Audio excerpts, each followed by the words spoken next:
मसीह की praise the Lord hallelujah. आइए आज की डिवोशन के लिए प्रार्थना करते हैं। पिता परमेश्वर प्रभु यीशु मसीह हम धन्यवाद देते हैं और एक शुभ अवसर आप हमें दिए, तेरे नाम को ऊंचा करते हैं। तू करुणामय परमेश्वर है। धन्यवाद आपकी अद्भुत विचार और आपकी बुद्धि और आपकी समझ के लिए। धन्यवाद देते हैं आपकी स्नेहता, अद्भुत कार्य जो आज हम चकित होते हैं। तो कितना धैर्यवान है, हमारी हर एक गुनाहों को, हर एक गलतियों को आप जानते हो और समझते हो और धैर्य धरते हो। प्रभु यीशु, आप बुद्धि और समझ के साथ हमें बल दो, शक्ति दो कि हम धीरज के साथ तेरे रास्ता देखें और तेरे राज्य को बढ़ा सके, आत्मा को जीत सके। धन्यवाद देते यीशु मसीह के नाम से मांगते हैं, आमीन। ओके, आज हम लोग जो बात करेंगे, अधिक समय प्रार्थना में बिताना। अधिक समय प्रार्थना में बिताना। ओके, दानियल का पुस्तक हम पढ़ते हैं, 3 अध्याय और 1 से 3 वचन में पढ़ता हूँ। नबूकदनेस्सर राजा ने सोने की एक मूरत बनाई जिसकी ऊंचाई 8 हाथ और चौड़ाई 6 हाथ की थी। उसने उसको बेबीलोन के प्रांत के दूसरा नामक मैदान में खड़ा कराया। तब नबूकदनेस्सर राजा ने अधिपतियों, हाकिमों, गवर्नरों, जजों, खजांचियों, न्यायियों, शास्त्रियों आदि प्रांत के सब अधिकारियों को बुलवा भेजा कि वे उस मूरत की प्रतिष्ठा में आए जो उसने खड़ी कराई थी।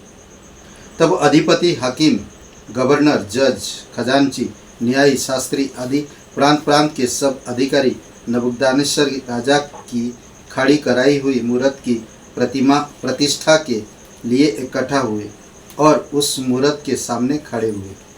तब ढिंढोरियों ने ऊंचे शब्द से पुकार कर कहा, हे देश देश और जाति जाति के लोगों और भिन्न भिन्न भाषा बोलने वालों, तुमको यह आज्ञा सुनाई जाती है कि जिस समय तुम नरसिंगे, बांसुली, वीणा, सारंगी, सितार, शहनाई आदि सब प्रकार के वाद्यों का शब्द सुनो, तुम उसी समय गिरकर नबूकदनेस्सर राजा की खड़ी कराई हुई सोने की मूरत को दंडवत करो।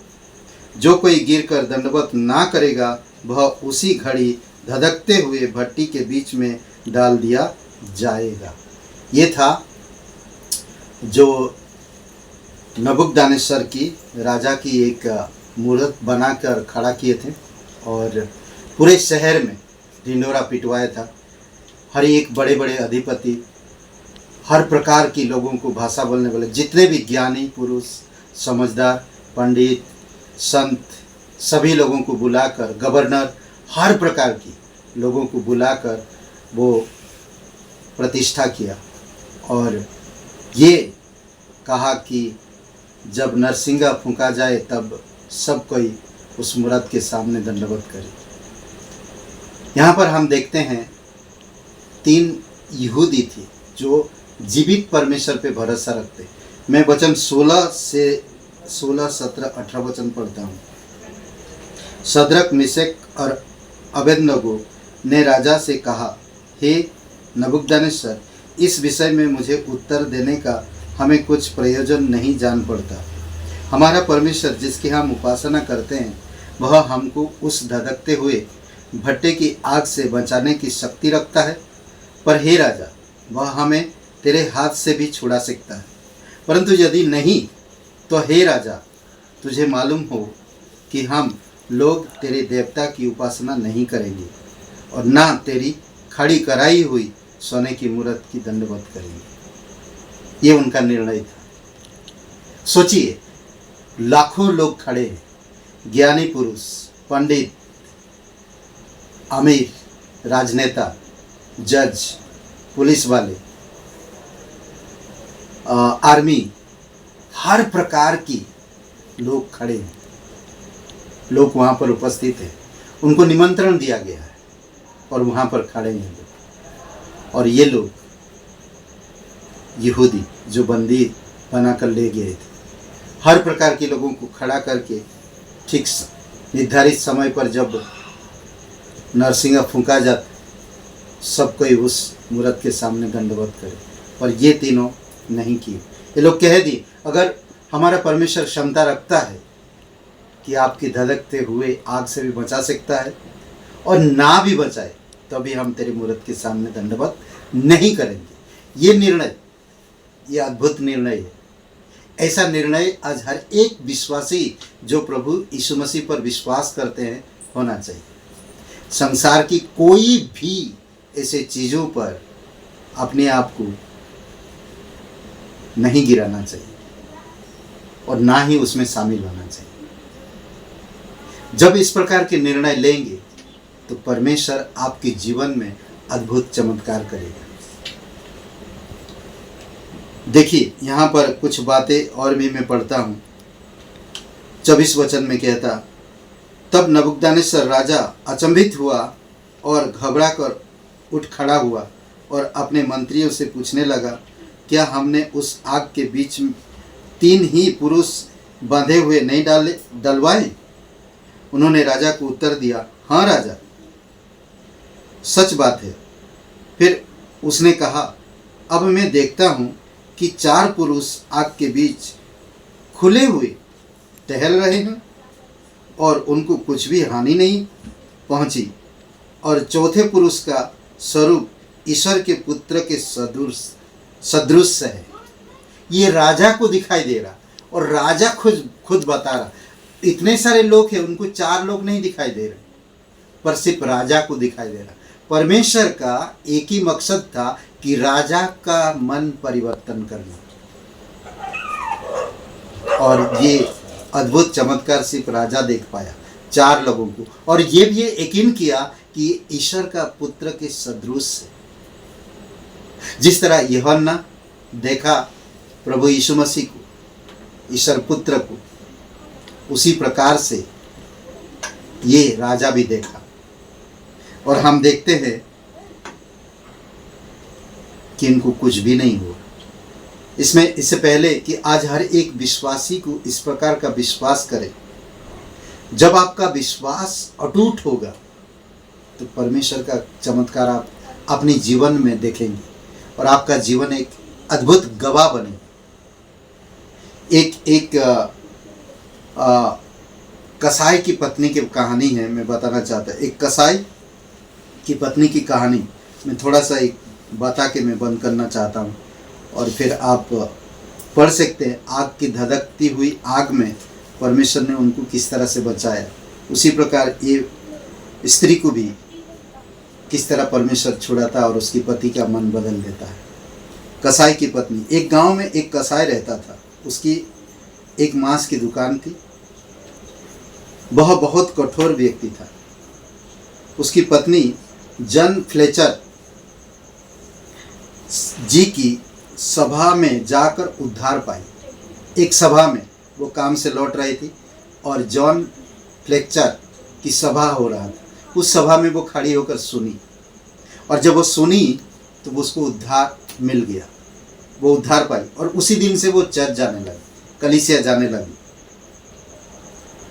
वह नियमित रूप से चर्च जाकर अधिक समय प्रार्थना में बिताती थी। उसके पति की बिल्कुल अच्छा नहीं थे कि वह गिरजाघर जाए। अगर तुम गिरजाघर गई तो देखो मैं तुम्हारा क्या करूँगा, कहकर धमकाया उसे। लेकिन उसने जाना ना छोड़ा। उसके पति के धमकाने के बावजूद भी उसने जाना नहीं छोड़ा। वह अति क्रोधित हो उठा। वह यह कहकर गिड़गिड़ाई, मैं गिरजाघर जाए बिना नहीं रह सकती। उस स्त्री का विश्वास देखिए, मैं गिरजाघर जाए बिना रह नहीं सकती। लेकिन उसका मन ना पिघलाया और आग बबूला हो गया। उसका जो पति मन नहीं पिघला, उसकी बातों पर ध्यान नहीं दिया, आग बबूला हो गया और उसे जाने नहीं दिया। अब से अगर तू गिरजाघर गई तो तुम्हारे गिरजाघर से घर आने पर तुरंत ही तेरा सिर काट डालूंगा, ऐसा उसे धमकाया। सोचिए उस स्त्री का हालत क्या होगा। थोड़ी समय के लिए सोचिए। वो गई, नेक्स्ट चर्च में गई या नहीं गई, इस सस्पेंस नहीं, तो क्या करेगी। वो खुद कह रहा उसका पति कि तू जब आएगी तो मैं तेरे सर काट दूंगा। सोचिए थोड़ी समय के लिए, मैं आगे कहानी बताता हूं, सुनिए। वह कांप गई, उसका दिल तेजी से धड़का, पूरा शरीर पसीना पसीना हो गया, उसका मन बहुत व्याकुल हो गया, शांति नहीं रही। चर्च ना जाने के विचार को सोच भी नहीं सकी।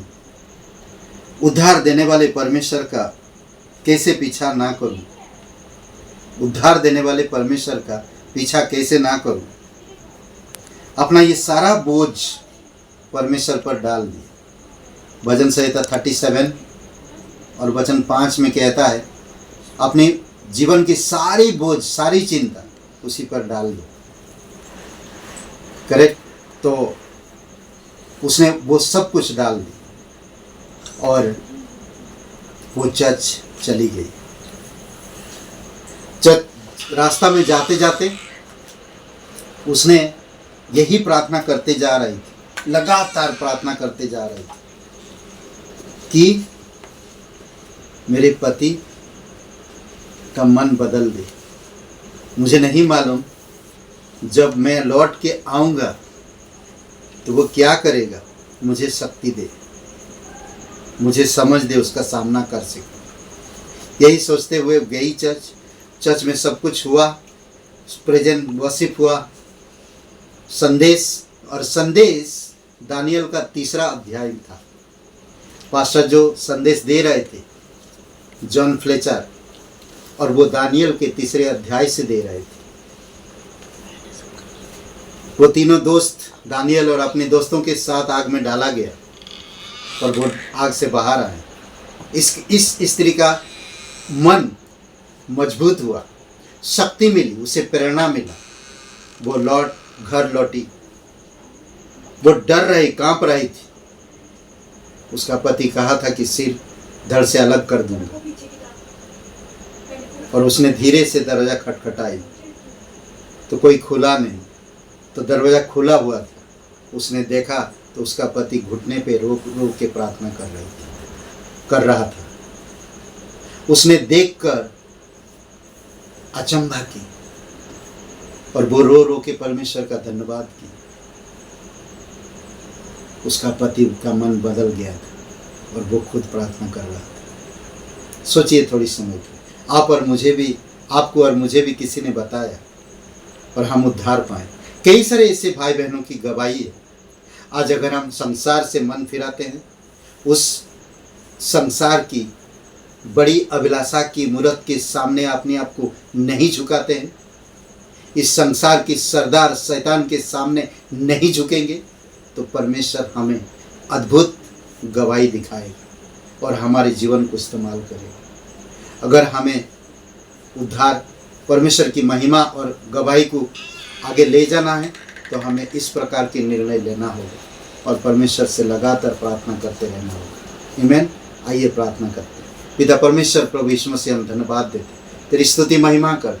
धन्यवाद इस वचन के लिए, इस संदेश के लिए धन्यवाद देते। तू सच्चा और जीवित परमेश्वर, दयालु और करुणामय परमेश्वर, सारा आदर सारा महिमा हम तुझे देते। प्रत्येक भाई बहन को अभिषेक करो। जो लोग यूट्यूब चैनल में सुनते हैं प्रभु, आप उन्हें भी आशीषित करो और सही निर्णय लेने में सांसारिक चीज़ों से, सांसारिक गतिविधियों से अपने आप को अलग करें।